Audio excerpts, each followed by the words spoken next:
We've got a lot of information to cover. I don't want to go too quickly, but I would like to do it in under an hour if possible.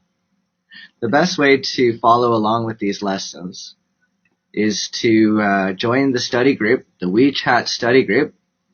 You have an opportunity now to jump into this WeChat group and download the worksheet that I uploaded previously. I'll also put this up at the end of the lecture too. And of course, you're welcome to watch this lecture after it's recorded and any other previous lecture that has been recorded. As I mentioned, this is the 20th lesson in total and the third or fourth lesson on science. It's the first lesson on astronomy. So these lessons are intended as a supplementary resource for anyone in intermediate and above who finds these topics to be interesting, but we don't really go into very much depth. So, having kind of introduced what this course is all about, let's look at the worksheet that I uploaded to the study group. Okay. So there are 24 vocabulary terms, key words that will be talked about in the course of this lesson and future lessons probably. And down below you can see a diagram of the solar system with the sun at the center, or the sun in the lower left corner there. Okay, and then stretching outward are the planets. So we're really going to be focusing on the solar system. When you think of a topic like astronomy, the universe, it's quite complicated and quite theoretical, and we're not going to tackle much of that tonight. What will we be learning tonight? What can you expect? Thank you for joining. So tonight's lesson, Introduction to Astronomy, Branches of Science, Introduction to Astronomy, is part of an ongoing series exploring the different branches of science. See previous lessons, Lesson 11, Natural Philosophy, and Lesson 16, Modern Branches of Science, for more information. Again, get that information in the study group. I provide links where you can watch all of the previous lessons. It really would be a benefit to you after you watch this lesson. And this is also part one of an exploration into astronomical sciences. So I'm not sure how many lessons we'll do on astronomy and outer space, the universe, and some of the great astrophysicists. I'm not sure how many lessons we'll do, but we will do more than one, perhaps 2 or 3. I'm not sure yet. Tonight, we will be learning about, briefly, the definition of astronomy and related scientific disciplines. Learn about some of the famous scientists, astronomers, and physicists who influenced our understanding of the universe. The theory and origin of the universe. Our galaxy and solar system. Common astronomical phenomenon. For example, shooting stars, comets, solar and lunar eclipses. Space exploration missions to the moon, Mars, and beyond, covering key vocabulary along the way. So, very briefly, try to define some of these terms. An asteroid, it's a body of rock. So outer space is largely cold, empty vacuum with scatterings of dust and rock, and we're not really sure where it came from, but it's out there. Okay, an asteroid is a large body of rock, and if you've ever watched a science fiction movie, you've seen those spacecraft kind of navigating through the asteroid field, right? So that's what an asteroid is. An astronaut, somebody who is trained to travel in spacecraft. So, you know, the people that landed on the moon, the people that are working in the International Space Station, those are astronauts working for NASA. Astronomy, that's our main topic tonight. The atmosphere. So we live on a planet, and the planet is a sphere. It's a ball. And the atmosphere is the layer of gas surrounding the surface of the Earth. The atmosphere is composed of oxygen, hydrogen, helium, nitrogen, carbon dioxide, and water, and all kinds of pollutants that we're putting into the atmosphere as well. So it's the air that we breathe, the atmosphere. The atmosphere protects us from the radiation coming from outer space. Wow, great number of people tonight. Thanks for joining. If you're just coming in, we're just getting started, just giving a general overview of what to expect in this lesson. We're talking about astronomy and some astronomical terms. It's a branch of science studying the universe, basically. The atmosphere. Celestial is an adjective used to describe. It's an old term used to describe the things that we see in the sky. The heavenly bodies, right? The heavenly celestial bodies are those stars and planets that we see in the sky. It's unfortunate if you've never really been, far out in some remote area, like where I grew up in Canada. You only needed to travel maybe 20, 30 kilometers out of the city to be able to get a beautiful view of the night sky, and it's really breathtaking. The infinite number of stars that you can see. Unfortunately, if you live in the city, because of light, it obscures the stars. But we've seen photographs of what the night sky can look like from certain remote areas. So, the term celestial is just a pretty word to describe the things that we see in the sky, the celestial heavenly bodies, the planets and the stars. It's not a scientific term. It's just kind of a pretty word that we use. Chemistry, another branch of science. Chemistry, physics, is what makes up. Chemistry and physics is kind of what makes up astronomy. A comet, Halley's Comet. It's not quite a planet, not quite an asteroid. It's a ball of ice, but it's large, and it does orbit in our solar system, or it orbits, they exist in outer space, these clusters of ice that travel at high speeds, and we can see them in the sky from time to time. A constellation is an arrangement of stars. We'll get to that later. The cosmos is another old-fashioned, pretty word to describe the universe, basically. Then we can see, the cosmos. Cosmology is a kind of branch of astronomy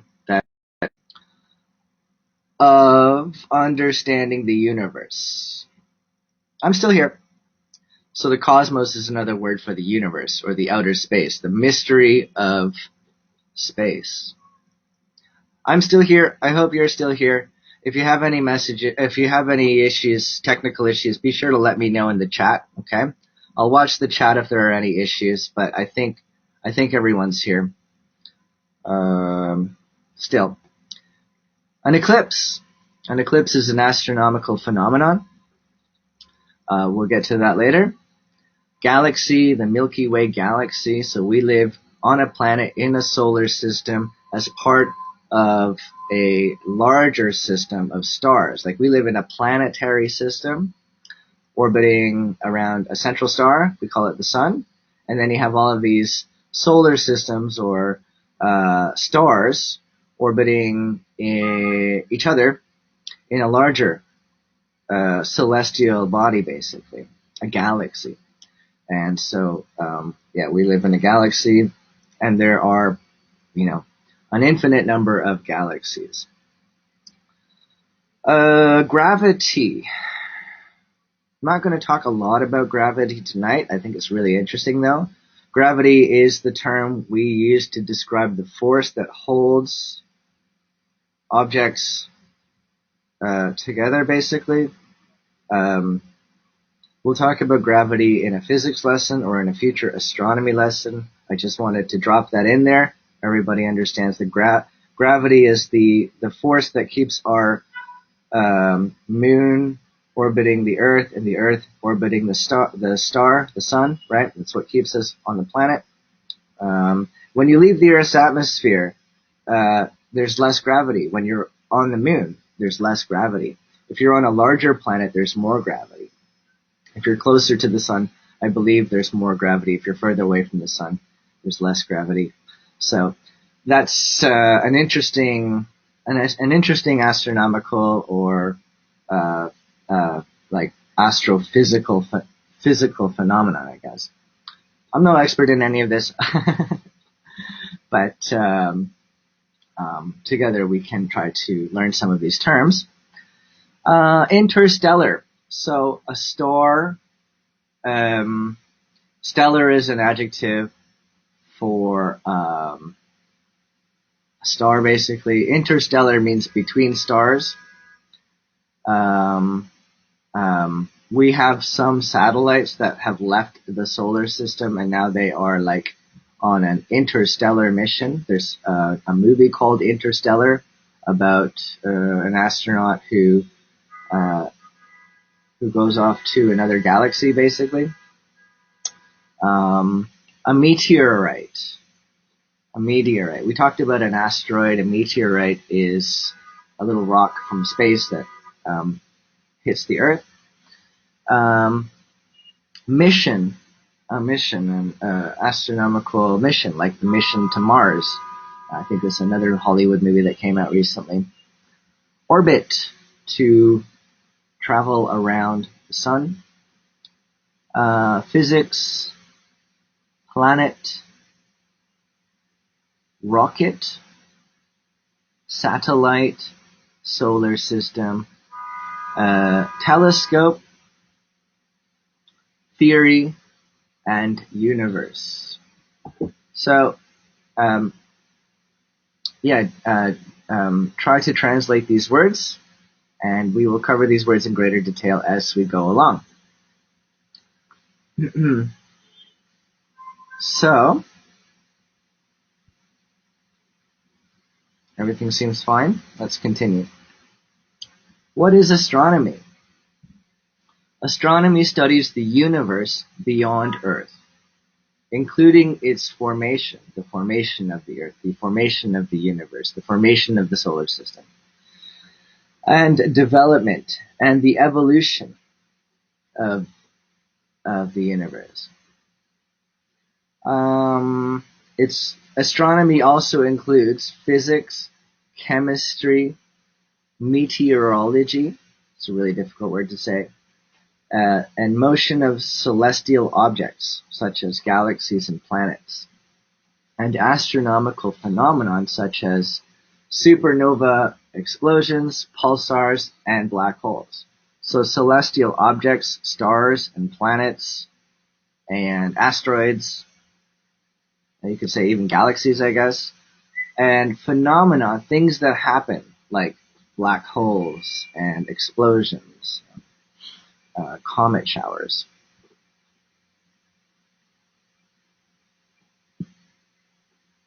It's one of the oldest branches of science, and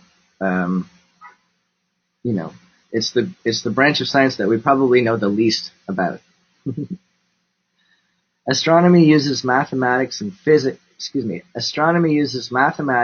physics, and chemistry to attempt to explain the origin and evolution of celestial objects. For example, planets, moons, stars, nebulae, galaxies, and comets. Related astronomical fields include astrobiology, astrodynamics, astrophysics, cosmology, planetary science. There's a whole bunch of them. Now, you have to be careful not to confuse astronomy with astrology. I'm conscious to avoid using the term astrology, talking about astronomy. I've never talked about astronomy so much in my life before tonight. So astronomy is often confused with astrology, and we can see in this picture the zodiac with the 12 zodiac symbols, basically. Aries and Pisces and Aquarius and Capricorn and Sagittarius, Scorpio, Libra, Virgo, Leo, Cancer, Gemini, and Taurus. We're in the month of July, so I think we are under the constellation Leo right now. If you were born in July, you're a Leo. Now, astronomy is the natural science that studies celestial bodies beyond Earth. And astrology was what was before astronomy, basically. Astrology is a pseudoscience, a formalized study, but not one that is rooted in the scientific method. Again, for more information on the scientific method, watch the previous two lessons. It looks at the arrangement of celestial bodies, constellations of stars, and their movement in order to divine or predict the future and fortune. And it's an interesting area of study, but it's not hard science. Okay, and so this is a constellation, or these are constellations. When ancient people looked up to the night sky, they would, I guess, map out the night sky by recognizing clusters, groupings of stars, and giving them some personification, basically.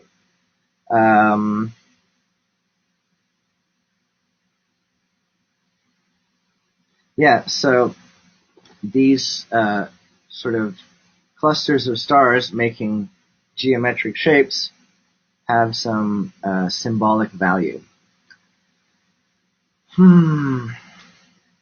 Continuing, we're looking at shooting stars here.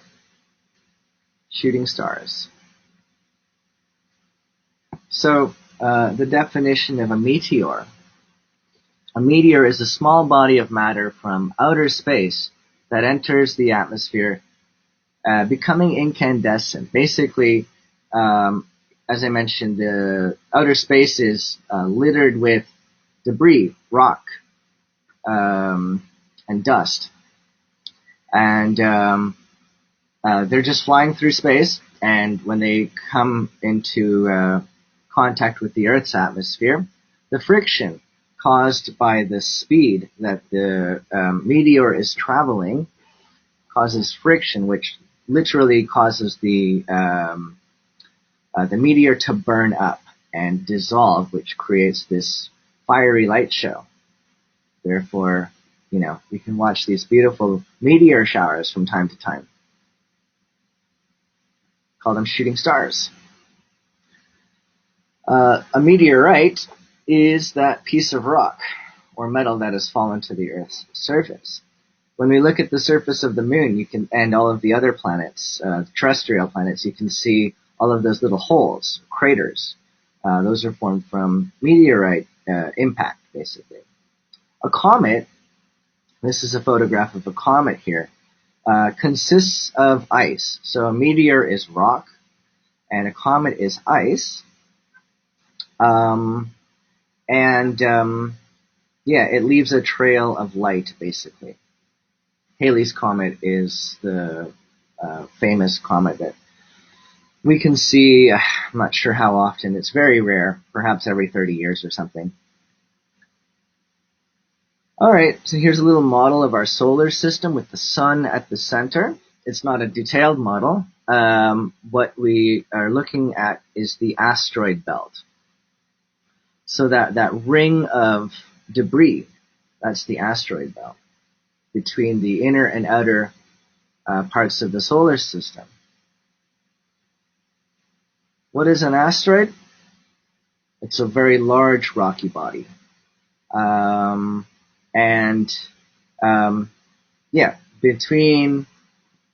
Between us on the Earth and the outer atmosphere, there's an asteroid belt. And some of these asteroids leave the asteroid belt and, come towards our planet. So paleontologists speculate that a large asteroid may have hit the Earth tens of millions of years ago during the Jurassic era, causing catastrophic weather disruptions leading to the extinction of many species, such as the dinosaurs. And you can see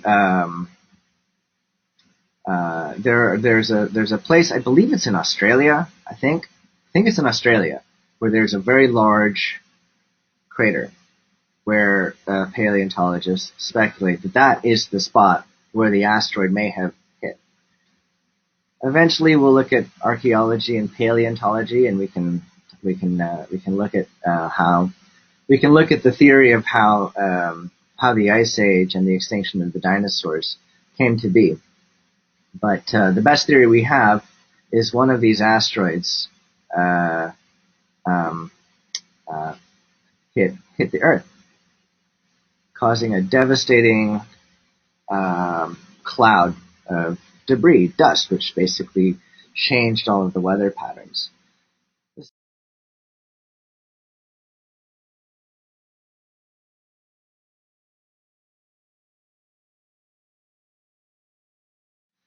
This is an eclipse. An eclipse here. We see the sun, we see the Earth, and we see the moon. This is a solar eclipse, where the moon comes in front of the sun, and therefore you can see this here. During the day, the sun is darkened, basically.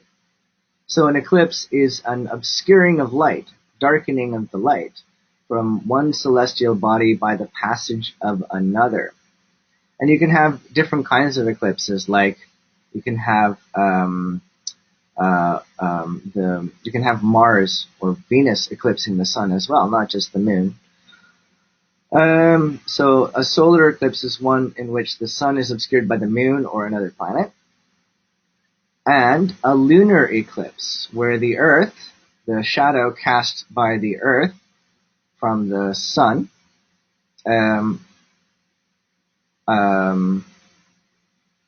darkens the moon, because the moon is reflected by, the light on the moon is reflected by the sun. Don't confuse these diagrams for being to-scale representations. The sun is much, much larger. It wouldn't fit on this slide. The scale of the sun, basically. The sun is huge. So this is just a model here. So this is what a lunar eclipse looks like, and we had one recently. An obscuring of the light, of the sun on the moon by the Earth. eclipse, a lunar eclipse. An eclipse, a special event caused by, I guess, the orbiting of the celestial bodies follows some regularity, and there are these unique points in time. For some religions, they take on deep religious, spiritual significance. Actually, most of the religious, spiritual festivals and holidays and ceremonies that we have are astronomical. Okay, here are some famous physicists and astronomers. We got Ptolemy, Aristotle, Kepler, Galileo, Copernicus, Newton, Einstein, and Hawking, just to name a few of them. There's Ptolemy, a Greek, one of the first astronomers who sort of mapped out the night sky. Aristotle, who was a scientist in all kinds of areas. Kepler and Galileo challenged the Ptolemaic and Aristotelian cosmology, the geocentric model of the universe, where the Earth is flat and everything moves around the Earth. It was Kepler and Galileo, and later Copernicus that gave mathematical proofs that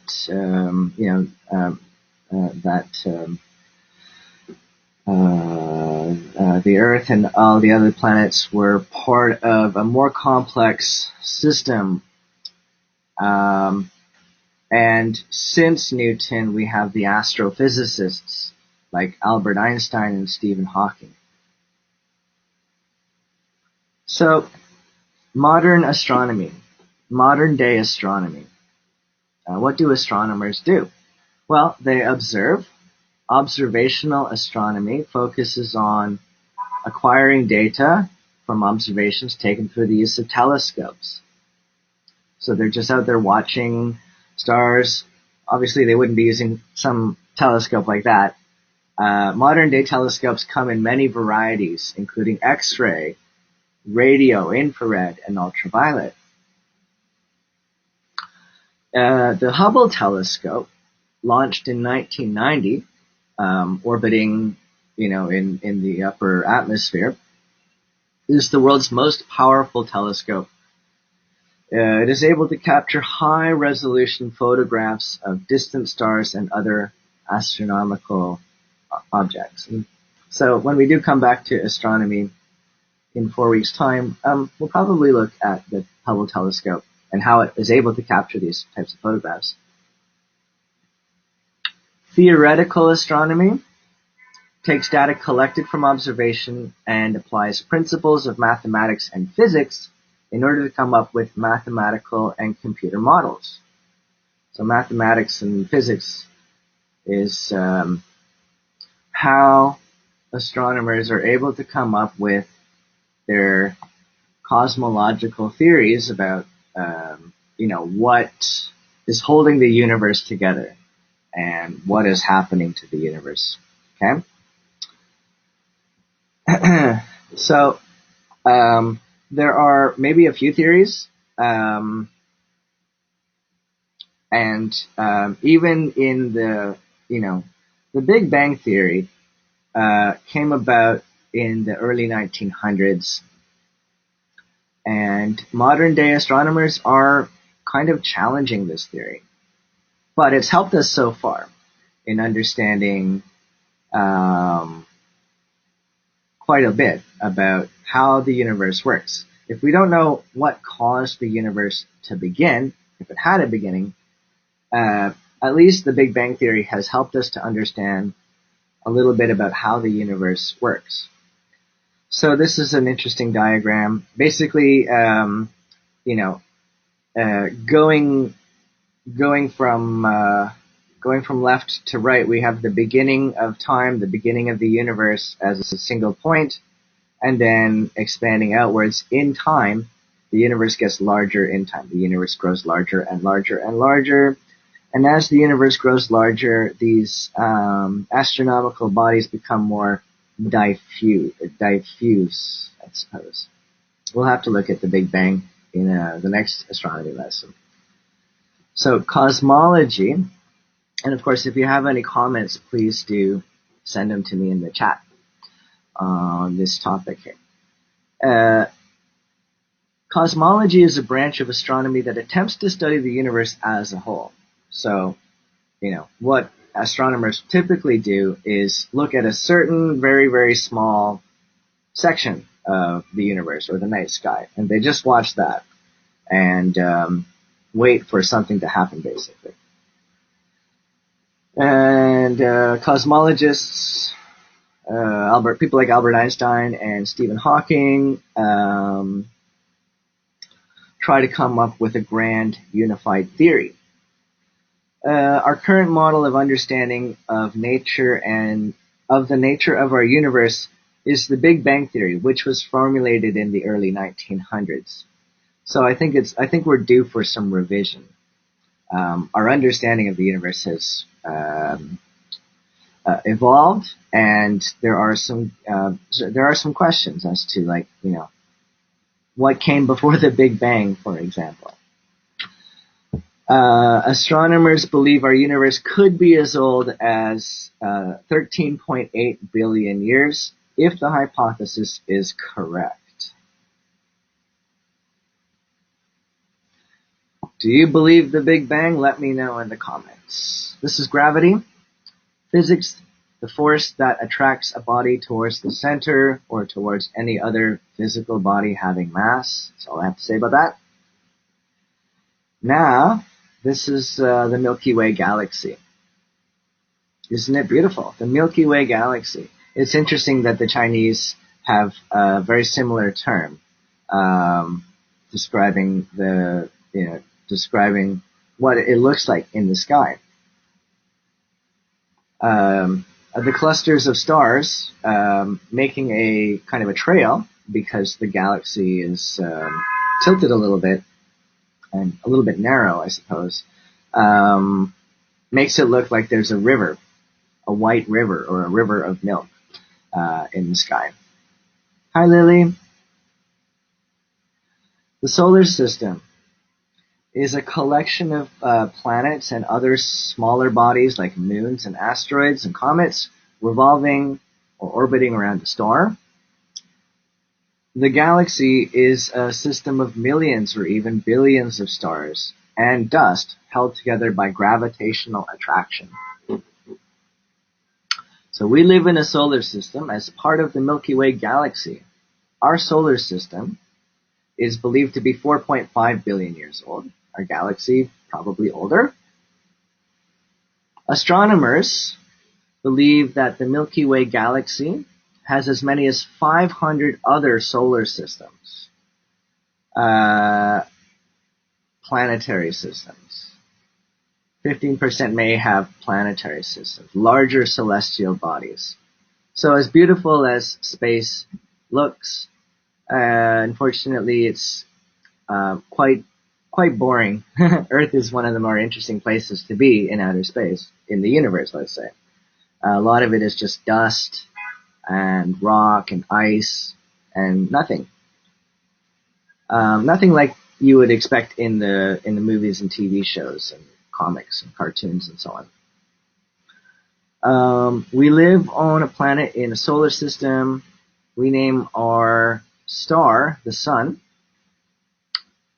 And yeah, so there it is. Come back to that in a moment. The solar system divided into two parts. The inner solar system, the smaller terrestrial planets, 4 planets, Mercury, Venus, Earth, and Mars, and then the outer solar system, with the larger planets, largely composed of gas and ice. Jupiter, Saturn, Uranus, and Neptune. Okay, so I have a video. Our solar system is one of over 500 known solar systems in the entire Milky Way galaxy. The solar system came into being about 4.5 billion years ago when a cloud of interstellar gas and dust collapsed, resulting in a solar nebula, a swirling disk of material that collided to form the solar system. The solar system is located in the Milky Way's Orion star cluster. Only 15% of stars in the galaxy host planetary systems, and one of those stars is our own Sun. Revolving around the Sun are 8 planets. The planets are divided into 2 categories based on their composition: terrestrial and Jovian. Terrestrial planets, including Mercury, Venus, Earth, and Mars, are primarily made of rocky material. Their surfaces are solid, they don't have ring systems, they have very few or no moons, and they are relatively small. The smallest and closest to the Sun is Mercury, which has the shortest orbit in the solar system at about 3 Earth months. Venus is the hottest planet, with temperatures of up to 867 degrees Fahrenheit due to an atmosphere of carbon dioxide and extensive lava flows. Next to this world of fire is a world of water, Earth. The water systems on this planet help create the only known environment in the universe capable of sustaining life. The last of the terrestrial planets, Mars, might have also supported life about 3.7 billion years ago, when the planet had a watery surface and moist atmosphere. Beyond the 4 terrestrial planets of the inner solar system lie the Jovian planets of the outer solar system. The Jovian planets include gas giants Jupiter and Saturn and ice giants Uranus and Neptune. The gas giants are predominantly made of helium and hydrogen, and the ice giants also contain rock, ice, and a liquid mixture of water, methane, and ammonia. All 4 Jovian planets have multiple moons, sport ring systems, have no solid surface, and are immense. The largest Jovian is also the largest planet in the solar system, Jupiter. Nearby is Saturn, the solar system's second largest planet. Its signature rings are wide enough to fit between Earth and the Moon, but are barely a kilometer thick. Past Saturn are the ice giants Uranus and Neptune. The slightly bigger of these ice giants, Uranus, is famous for rotating on its side. Next to Uranus is Neptune, the outermost planet in the solar system and also one of the coldest. Orbiting the terrestrial planets is the Asteroid Belt, a flat disk of rocky objects full of remnants from the solar system's formation, from microscopic dust particles to the largest known object, the dwarf planet Ceres. Another disk of space debris lies much further out and orbits the Jovian planets, the icy Kuiper Belt. Apart from asteroids, the Kuiper Belt is also home to dwarf planets such as Pluto and is the birthplace of many comets. Beyond the Kuiper Belt is the Oort cloud, a vast spherical collection of icy debris. It is considered the edge of the solar system since that is where the gravitational and physical influences of the Sun end. Our solar system's particular configuration of planets and other celestial objects, all revolving around a life-giving star, make it a special place to call home. So yeah, you might not have known that there are 8 planets and then 2 dwarf planets. Sirius, which is somewhere in between the inner and the outer solar system, in the asteroid belt, and then Pluto, which is much farther out. Those are dwarf planets. They're just smaller. Okay. So here's some information about the planets. Mercury. It's only 4,000. Oh, sorry, no. Mercury is about 57.9 kilometers away from the Earth, and it is 4,879 kilometers in diameter. So it's very small. Earth is 149 million kilometers away from the Earth, and it is 12,756 kilometers in diameter. So it's about 3 times farther away from the Sun than Mercury, and 3 times larger than Mercury as well. Earth is twice the size of Mars, and roughly equal to the size of Venus, as you can see there in the diameter. Jupiter. Jupiter's the largest planet, and it is 778. Sorry, Jupiter is 142,984 kilometers in diameter. So, roughly 12 times the size of our planet. Okay? And that's Neptune. Neptune is the farthest planet from the Sun, and it is about 4.5 billion kilometers from the Sun. So, Mercury, the smallest planet, the closest planet orbiting the Sun. Its orbital cycle only lasts about 3 of Earth's months, or 90 days. A year on Mercury is only 90 days. This is Venus, said to be the hottest planet. Second planet from the Sun, roughly equal to Earth in size. Has an atmosphere mainly consisting of carbon dioxide. Here's Earth and its moon. Due to Earth's water systems, the planet is capable of supporting life. It's the only known planet in the entire universe that's capable of supporting life. Mars, the fourth planet from the Sun.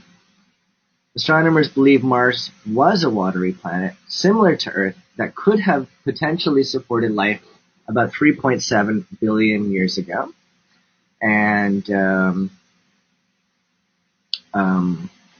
astronomers are very interested in Mars. Potentially it could be, geoengineered, or at least mined for resources. It may have elements that we can use. It may be potentially another life-supporting planet.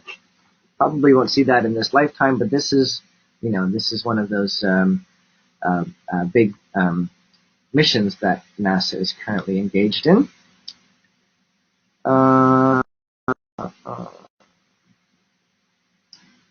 Okay, just try to move to the next slide here. Jupiter, the nearest Jovian planet to the Earth and largest planet in the solar system. Saturn, the second largest planet, famous for its rings, a wide system of orbiting asteroids that span out nearly 300,000 kilometers in width, but barely 1 kilometer in thickness.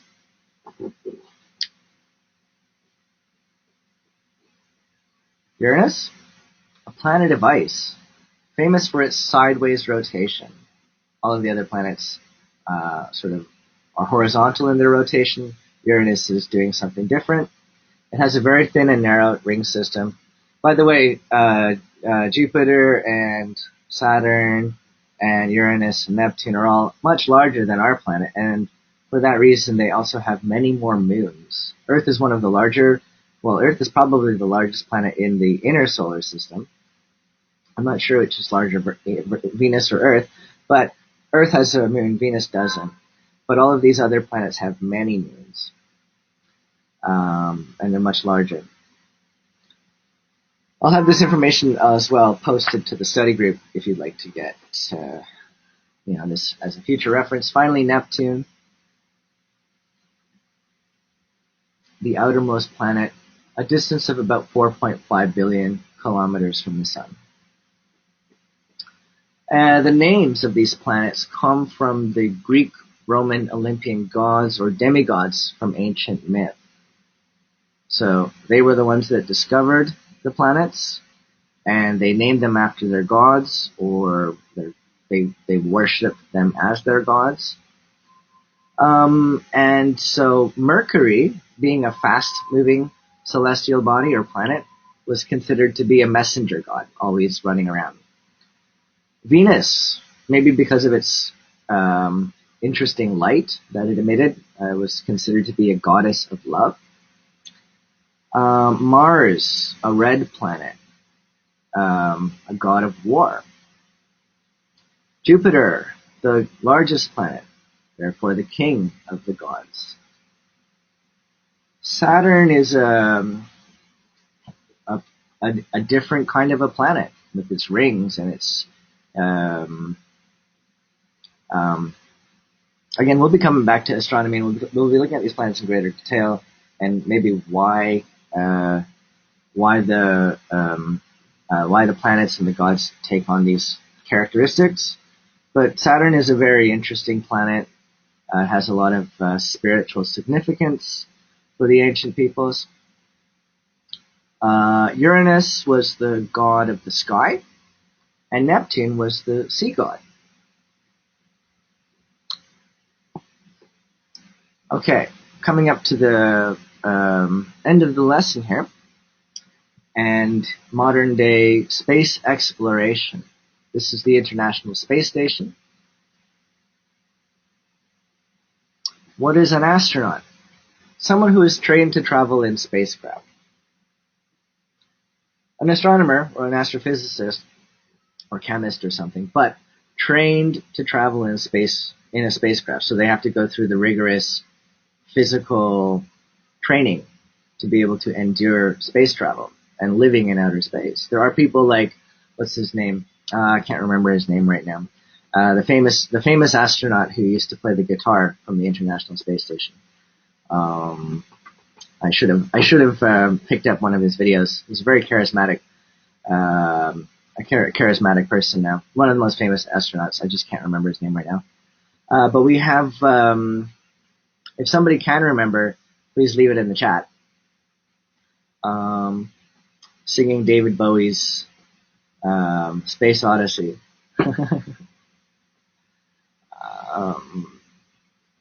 Okay, on July 20th, so today or yesterday, technically today in the United States right now, is the 51st anniversary of the Lunar Landing.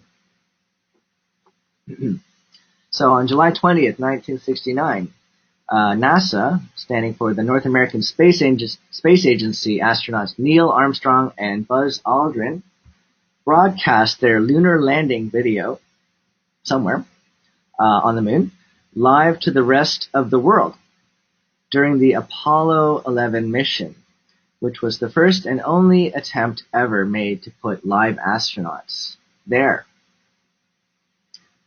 Since then, the US, China, and other countries have been sending robotic probes to photograph and map the moon and Mars. So, not much happened between, well, I shouldn't say not much. Quite a bit happened between 1969, and during the whole 1960s, they were launching many manned spacecraft into Earth's orbit, finally culminating in the lunar landing. And then they decided to launch robotic probes and satellites. So this is the Mars Rover, and this made big news in the late 1990s. Mars Rover robots Sojourner and Pathfinder were the first of their kind, these solar-powered, remotely controlled, and autonomous robots, probe robots, these little four-wheel robots that could, maybe there's six wheels, but drive around on these very uneven surfaces, up and down hills. And they had all this laser scanning equipment to map out the terrain.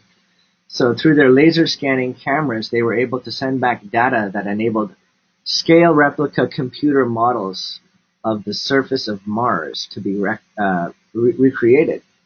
So for the first time, shortly after everybody got onto the internet for the first time, they were also able to explore an accurate 3D virtual environment of Mars on their computers.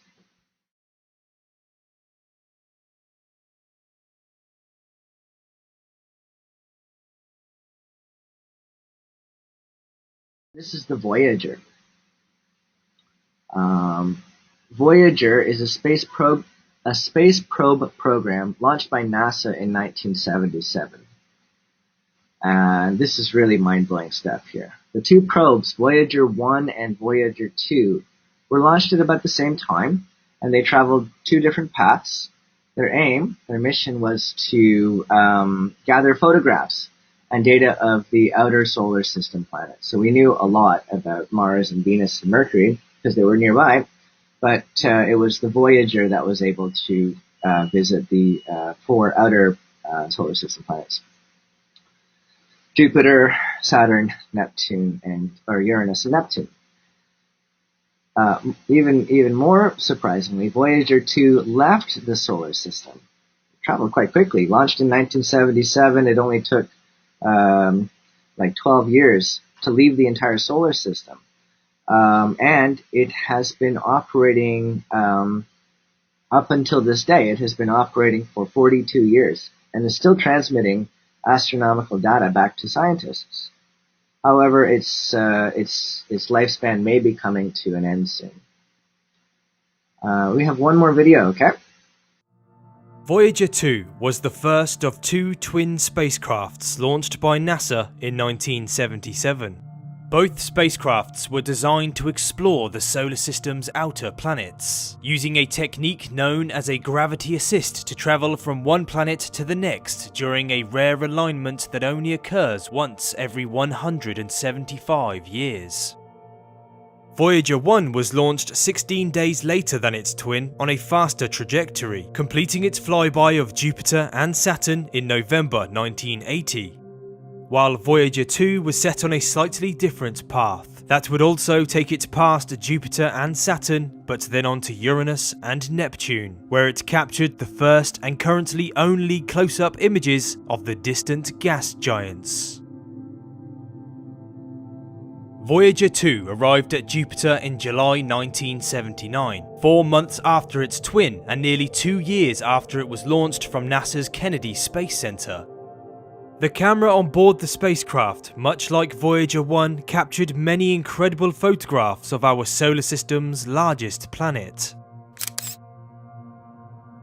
This highly colour-enhanced image was taken 6.2 million miles away from the gas giant and reveals magnificent but complex details of Jupiter's swirling cloud formations.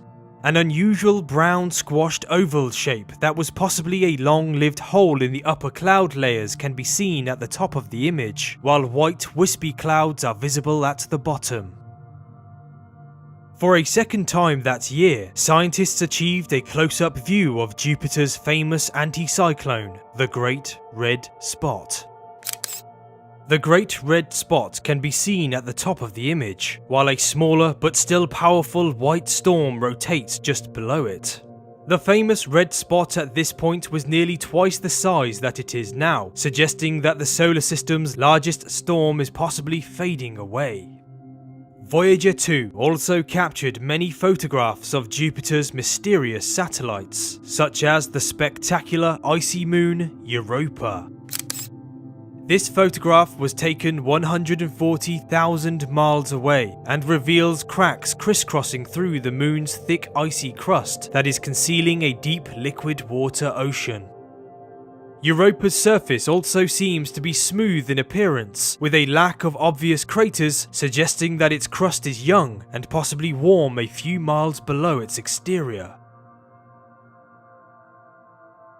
Voyager 2 collected incredible amounts of data during its flyby of Jupiter, and also discovered a new moon that has been named Adrastea. But its encounter was now complete, and the spacecraft used Jupiter's gravity to slingshot it towards its next location.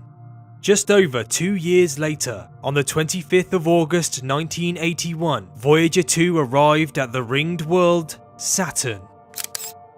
This true colour image was taken 13 million miles away from the magnificent gas giant and reveals the planet's bright and dark bands like never before. 3 of Saturn's mysterious icy moons can also be seen to the left of the image, one of which is casting a deep shadow down onto the cloud tops. Voyager 2 also had a close encounter with Saturn's icy moon Enceladus. The detailed image was captured when the spacecraft was 67,700 miles away from the Moon and reveals a surface scattered with different features, ranging from old, heavily cratered areas to young, smooth plains. Voyager 2 was the third spacecraft ever to fly past Saturn, capturing hundreds of images of the planet, its moons, and its ring systems. But once its encounter with the gas world was complete, the spacecraft continued on to the next distant world, one that had never been visited before. In January 1986, nearly 4.5 years after its Saturn flyby, Voyager 2 finally made its closest approach to Uranus. This true colour image was taken 5.7 million miles away from the planet, and although the photograph doesn't expose many of Uranus's cloud features, it does reveal its blush blue colour that is a result of methane clouds in its atmosphere. Voyager 2 also discovered rings around Uranus and that the planet is tilted by 98 degrees, meaning that it essentially spins on its side. The spacecraft also captured images of 11 new satellites, one of which was Uranus's innermost moon, Miranda. The high-resolution image shows Miranda's bizarre terrain that is made up of huge canyons, some that are estimated to be more than 12 miles deep. Its surface seems almost jumbled up, as though it was pushed together and then broken apart several times. One theory suggests that Miranda may well be the collection of leftover debris that resulted from an ancient catastrophic event. More than 3.5 years after the Uranus encounter, Voyager 2 had only one last world to explore in order to achieve its grand tour of the solar system's outer planets. And on the 25th of August 1989, the distant spacecraft arrived at Neptune. This close-up image shows Neptune's unique bright blue colour, along with high-altitude white clouds that are casting shadows down onto the ice giant's lower cloud decks. Its not-so-famous storm, the Great Dark Spot, can also be seen, and at this point was large enough to engulf the entire Earth. With wind speeds of up to 1,500 miles per hour, the fastest ever recorded on any planet in the solar system. Neptune's largest moon, Triton, was also photographed for the first time, exposing its frozen surface that is a frigid minus 235 degrees Celsius. The colour mosaic image reveals the moon's strange terrain of icy ridges and smooth plains, with a few impact craters scattered across its exterior. Voyager 2 also discovered 6 new moons and Neptune's faint ring system during its historic flyby. But this distant, mysterious moon was the last solid object that the incredible spacecraft would visit after its amazing grand tour of the outer planets. Nearly 18 years after its encounter with Neptune and its moons, Voyager 2 crossed the termination shock into a turbulent area known as the heliosheath, a region where solar wind abruptly slows down and heats up as it encounters interstellar wind.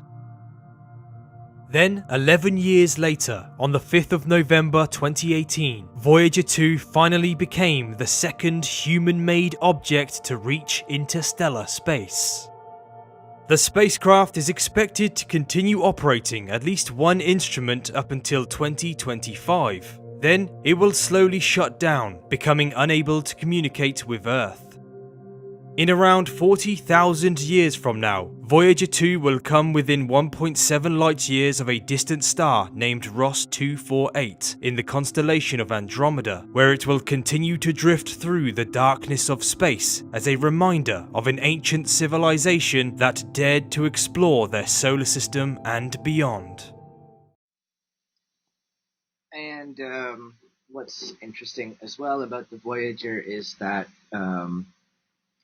in the possible event that intelligent alien life were to come into contact with the Voyager, it also had a letter written, introducing the the extraterrestrial aliens to our planet. I believe they included a map on how to find us and some popular music that was maybe some Beethoven, some Mozart, and some contemporary rock music, I think, and some video showing what Earth was all about. Voyager, one of mankind's greatest achievements there.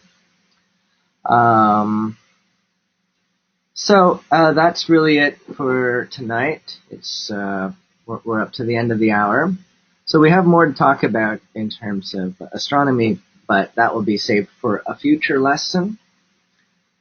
Please do join the study group and share this information with your friends and colleagues if you like it. If you are in Nantong this Friday at the Zhongnan Center, we're having our first in a very long time in-center English corner. And if you're wondering if we're going to be talking about old material, we won't be actually. So I have a new lesson planned, a new series of lessons planned, more interactive in nature than these types of lessons. Sorry, I couldn't find what you were searching for. Thanks, Siri. So these are online lectures, literature, science, and geography. But the in-center English corners will be more interactive in nature. So we'll be talking about mostly work vocabulary, I think. So please do join study group and stay tuned for updates. Send me any questions, comments, requests that you like. And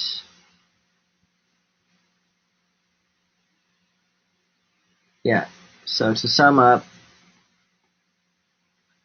Friday we'll be having a business English lesson, English corner, followed by next Tuesday, another business English. So again, if you have any questions, please do reach me. Thanks. I really enjoyed this research, and we'll be coming back to astronomy in another month. Hopefully I'll see you then. Bye for now.